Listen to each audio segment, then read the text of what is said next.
Ya, Ya, terima terima kasih. kasih sudah kembali bersama kami pemirsa dalam Market Buzz. Dan pada pagi hari ini kita sebelum berbincang, kita simak dulu beberapa agenda ekonomi dan emiten berikut ini. Ya, agenda dari yang pertama ini dari dalam negeri. Ada PDB Indonesia kuartal ketiga. Kemudian ada cadangan devisa Indonesia. Dari Malaysia ada cadangan devisa Malaysia, Singapura, cadangan devisa Singapura, kemudian dari China neraca perdagangan China bulan Oktober, dan dari Thailand ada IHK Thailand year on year atau di bulan Oktober. Ya, sementara itu untuk data ataupun agenda dari emiten hari ini seperti yang Anda dapat saksikan di layar televisi. Oke, BPI ada akan RUPS ya, kemudian SIDO, Cum Dividen Tunai Interim, begitu juga dengan Demas, GEMS, dan KMDS. Sementara itu untuk Nelly, NELY akan menggelar DPS Dividen Tunai Interim. Oke, dan pagi hari ini pemirsa kita akan berbincang bersama dengan Mas Michael Yo. Beliau ini adalah analis teknikal dari Trimegah Sekuritas. Mas Michael, selamat pagi. Pagi, Mbak Prisa, Terima Mas kasih banyak Wiki. untuk waktunya pada pagi hari ini. Langsung saja kita mencermati Gudang Garam dan juga HMSP. Memang kalau dilihat secara tahunan juga masih kinerjanya masih merah, tapi paling yang mencolok adalah di akhir pekan lalu.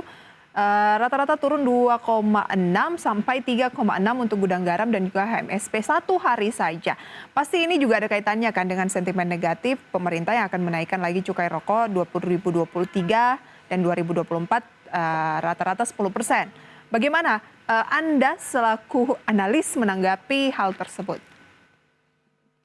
Ya, memang kenaikan cukai rokok itu pada dasarnya sudah menjadi tradisi yang dilakukan pemerintah setiap tahun. Dan bisa dibilang kenaikan ini cukup wajar. Kenapa? Karena pendapatan dari cukai tembakau itu berperan sekitar 95% dari total pendapatan cukai yang didapati oleh pemerintah. Nah, kalau kita compare dengan tahun lalu, di mana kenaikan sebesar 13%, maka kenaikan tahun ini sebenarnya tergolong lebih rendah. Tapi nggak bisa dipungkiri, kalau kenaikan cukai itu akan membebani pengusaha-pengusaha tembakau, terutama para petani juga, mengingat apalagi saat ini perbedaannya dengan tahun lalu adalah kenaikan harga BBM yang akan menekan permintaan atau demand dari masyarakat. Artinya walaupun ini menjadi sebuah agenda tahunan dari pemerintah dan secara angka juga memang lebih rendah, tapi ada instrumen operasional lain yang akan membebani perusahaan, salah satunya adalah kenaikan dari BBM dan juga solar begitu ya beberapa waktu yang lalu. Oke, kalau kita lihat dari kondisi fundamental dua perusahaan ini sebetulnya seberapa resilient sih Mas Michael? Artinya ketika bicara mengenai pelemahan yang memang sudah terjadi, tapi secara market serapannya masih saja ada dan nampaknya secara performa juga sebelum kemudian mencatatkan pelemahan, ya ada perbaikan lah begitu. Tapi secara fundamental seberapa baikkah kedua emiten ini? Nah, sebenarnya HMSP dan Gudang Garam itu diperdagangkan di PBV yang divaluasi yang memiliki PBV yang cukup murah saat ini. Cuman memang selama kenaikan cukai masih terus terjadi, saat ini harga saham Gudang Garam dan HMSP itu masih kurang diapresiasi oleh investor. Tapi kalau kita bicara apakah ada yang melakukan penyerapan, jawabannya ada, yes. Terlihat dalam data selama 1 atau 2 bulan ke belakang, HMSP dan Gudang Garam dilakukan net foreign buy. Oke, nah apa analisis dan rekomendasi Anda? Misalnya kita ke Gudang Garam terlebih dahulu ya. Gudang Garam ini pelemahannya cukup dalam juga nih. Gudang Garam pada akhir pekan lalu terpantau mengalami koreksi sebesar 2,69%, sementara HMSP 3,6% gitu. Gudang Garam dulu, bagaimana analisis teknikalnya? Nah, kalau kita bicara analisis teknikal, di Gudang Garam sendiri memiliki titik demand terendah atau bahasa teknikalnya tuh titik support itu berada di angka 22.000. Nah, jika areal 22.000 ini tertembus, maka rekomendasi dari teknikal adalah sell. Tapi untuk saat ini kita masih merekomendasikan untuk buy on weakness.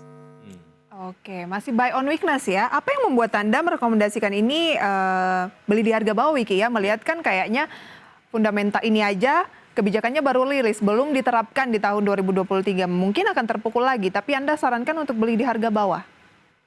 Yes, karena kalau untuk Gudang Garam sendiri, apalagi kenaikan cukai itu sebenarnya sudah diekspektasi oleh masyarakat. Jadi boleh dikatakan hampir setiap tahun para pengusaha itu sudah mengantisipasi kenaikan cukai. Cuman hanya masalah besarannya dan mungkin untuk kali ini penurunan 2% lebih dari gudang garam kemarin itu secara teknikal juga sudah oversold, sehingga areal-areal sekarang itu akan menjadi areal di mana gudang garam akan mendapatkan pantulan rejection sementara. Oke, artinya hanya rekomendasi untuk jangka pendek saja atau Anda masih melihat untuk gudang garam sendiri menarik untuk menengah dan juga jangka panjang? Ini untuk jangka pendek aja, Mas. Jangka Kalau pendek untuk jangka panjang, aja. Mau memanfaatkan ya. peluang lagi koreksi terkait sentimen ini, ada koreksi. Nah, Anda melihat ada pembalikan arah peluangnya di situ ya. Betul. HMSP juga demikian? HMSP juga berlaku sama dengan gudang garam.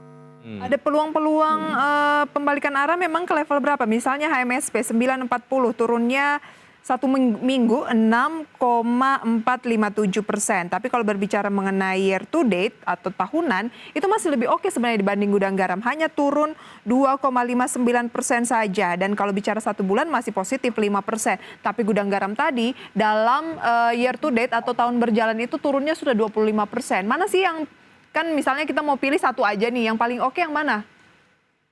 Nah, kalau bicara antara gudang garam dan HMSP, secara teknikal memang jauh lebih baik HMSP. Oh, secara teknikal lebih baik HMSP. Jadi kalau mau buy on weakness ya tadi mending HMSP dibanding gudang garam.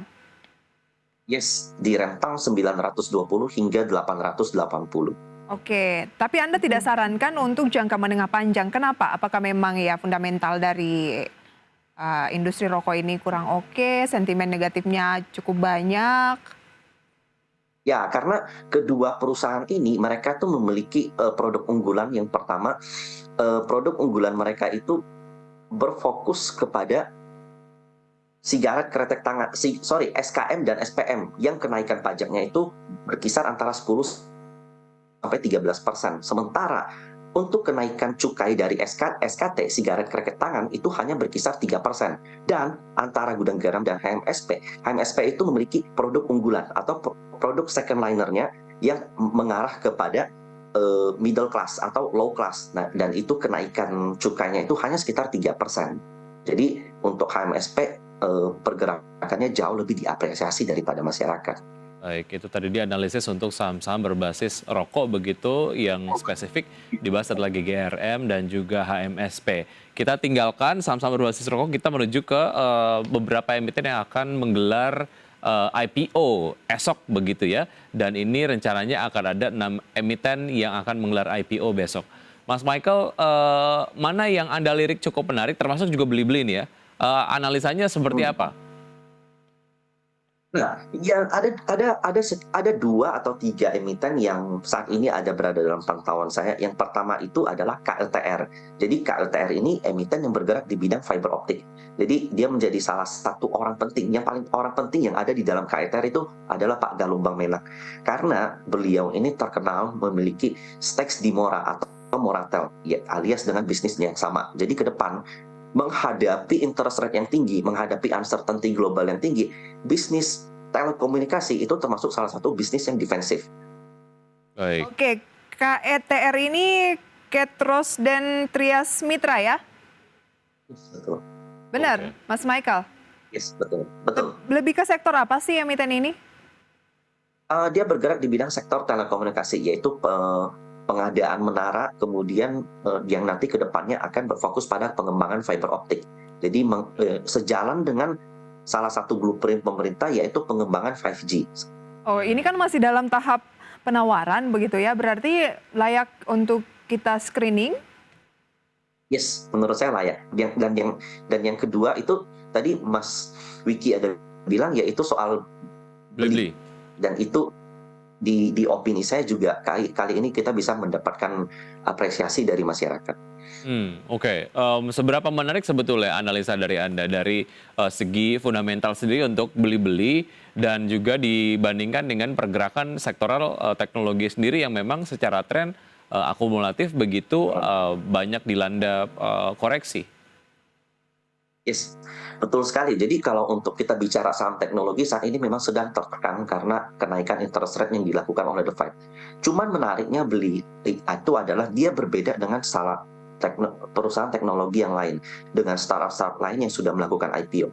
Bedanya apa? Karena Beli ini dimiliki oleh salah satu grup konglomerasi milik Jarum dan kepemilikan Beli itu sama sekali tidak dimiliki oleh venture capital, sehingga IPO kali ini itu tidak akan menjadi ajang exit plan daripada owner sebelumnya.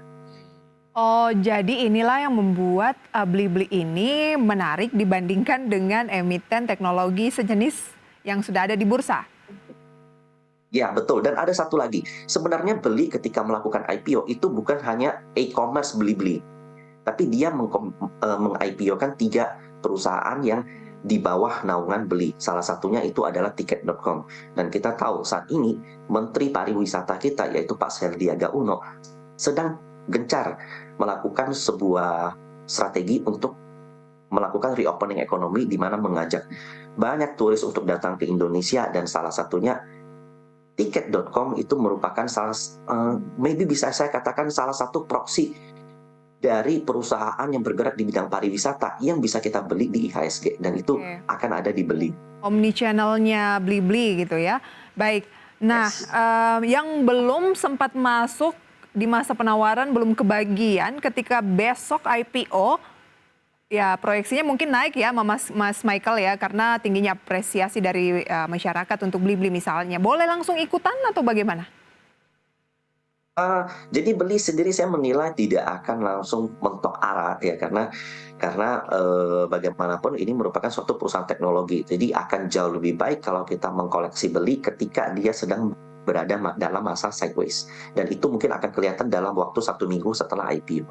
Oke, artinya wait and see terlebih dahulu begitu ya, dan juga analisa pergerakan harga sahamnya kalau memang nampaknya mengindikasikan pergerakan yang cukup sideways gitu, boleh kemudian masuk ke Blibli begitu ya?